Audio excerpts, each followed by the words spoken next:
Hi everyone, hope you're doing well from wherever you're watching this channel, depending on your time zone.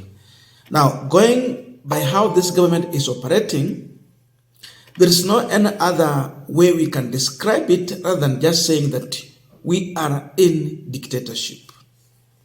Ruto has proved to be the living and breathing dictator of our times.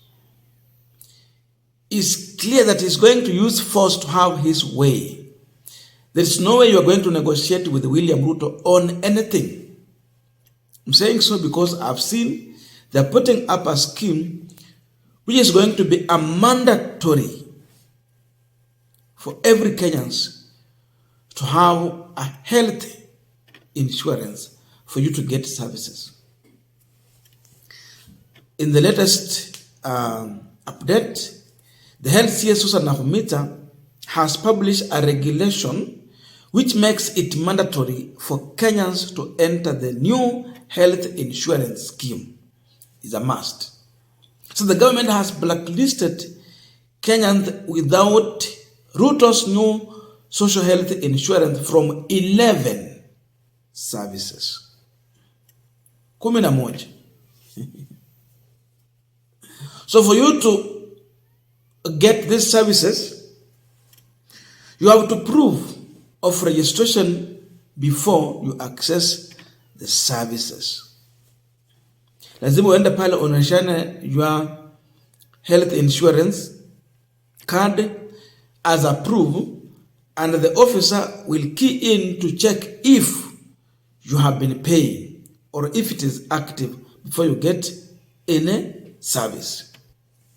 So if it's found that you are not active, you are not paying, you cannot access government service. This is just making it a forceful way. You force your way. And look at this. And by the way, this is what Nahumita is saying before we just go deep into the discussion. I quote the public notice. A public officer or a public entity shall undertake such compliance check as may be necessary, including requesting a person seeking a government service in the public entity to provide their social health insurance number. On production of the social health insurance number, the public officer shall verify and confirm that the person's contributions are up to date. Lazima confirm kama holipi huwezi pata services. I wanted to check on the list of 11 services that Kenyans are going to be barred from if they don't have the social insurance fund. But before we go deep into that, just a quick request. For those who are watching and you have not subscribed, please consider subscribing. To our returning subscribers, I must say thank you so much. And again, to all our viewers, please give this video a thumbs up. Thank you so much, and back to this discussion. Now, this is the list of government services that Kenyans will not get kama hawana health insurance. Number 1, HELB.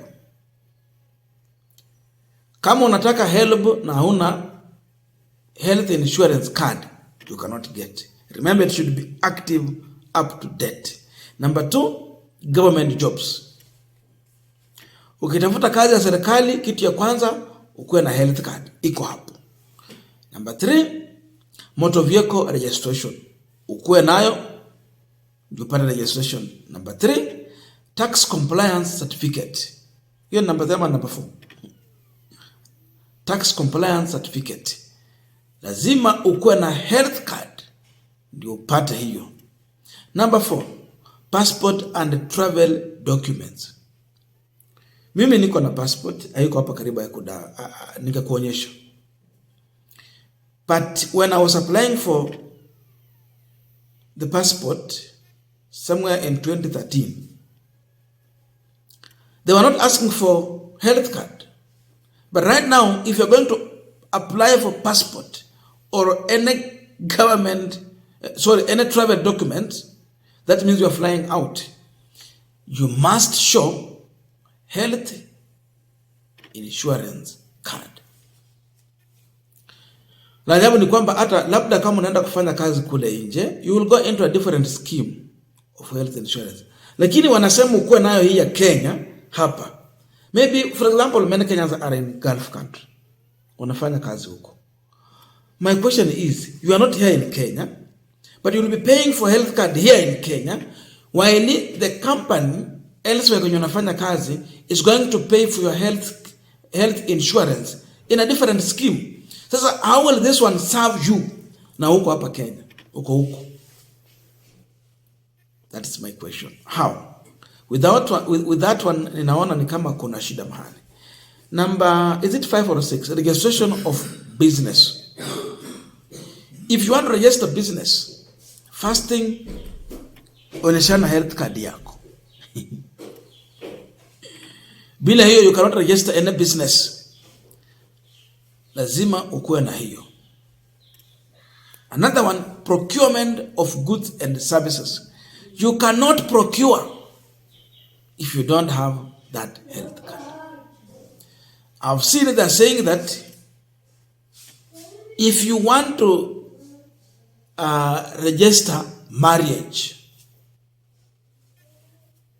mmeoana tu ndio mfanya ikuwe legal, mwende mregister, health card is number 1. Lazima ukuwe na health card ndio uende usajili, ufanye harusi, ufunge ndoa. Bila hiyo, no way.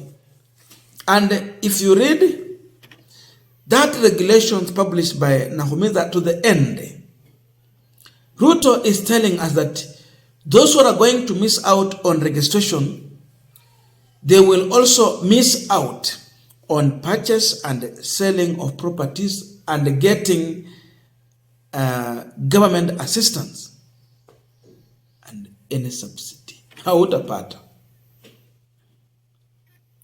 So kwa ufupi, we have dictator in state house, and is going to use force to have his way. There's nothing like public participation. You don't engage public.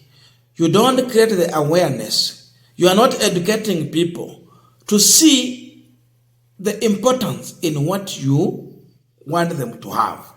Instead, you put measures which are so dangerous, making it mandatory to force people to go to a scheme, and even in some ways, there's no value for the money in that scheme. We have poor Kenyans who cannot afford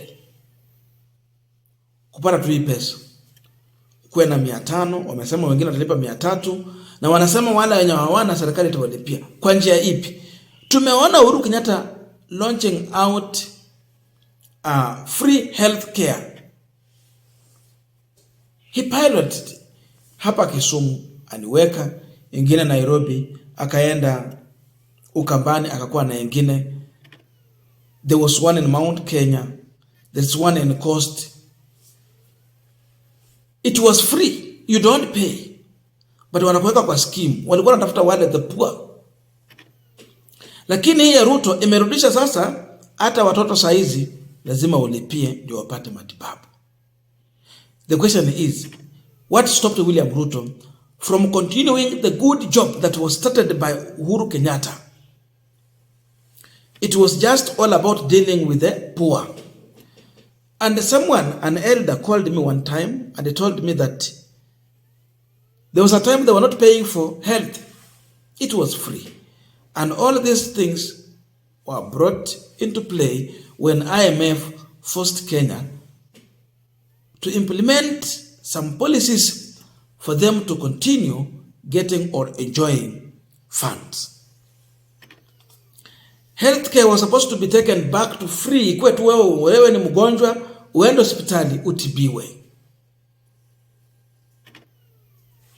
Mambo inafanyika ni yapi saizi?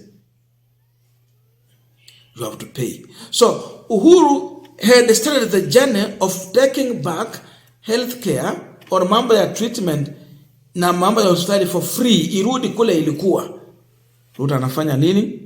He's listening more to IMF than he's listening to Kenyans, the taxpayers, and the people who put them in leadership. So IMF is more important to William Ruto than Kenyans who pay the money and who put people in power. So he has to dictate everything to please IMF so that they can continue enjoying the loan from them. Otherwise, what is this? What is this? Educate people to understand the importance of some policies or things or what you are piloting for. Then from there, they will make a well-informed decision depending on their pocket and how they're going to finance it. Educate people, but don't force people. Ruto is doing the opposite. Is that leadership? I don't understand.